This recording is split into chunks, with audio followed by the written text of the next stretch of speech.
Hello guys! Welcome back to my mini vlog!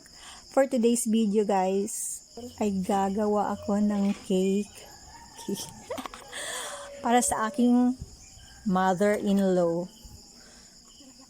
And guys, nagpo-frosting na ako guys. Diretso na guys. Wala nang wala nang ibang gagawin. Diretso na agad. Frosting na agad. Hindi ko na napakita yung unang basta yun na, yan na siya. Nauso kasi ito ngayon guys, yung design niya nakuha ko lang sa Pinterest.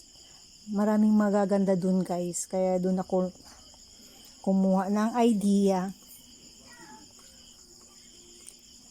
Sana ang gagamitin ko dyan, yung paper wafer, kaso hindi pa dumating guys.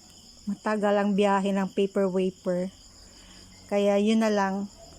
Frosting na lang. Nag-whip cream. Then, ganyan. Yung may mga flowerets. Ganyan lang guys. Very simple lang talaga siya.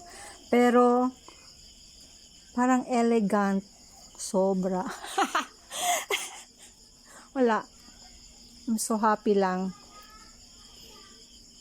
O, diba, guys?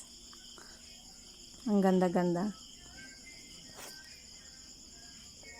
Yun lang, guys. Ayan, guys. Malapit nang matapos.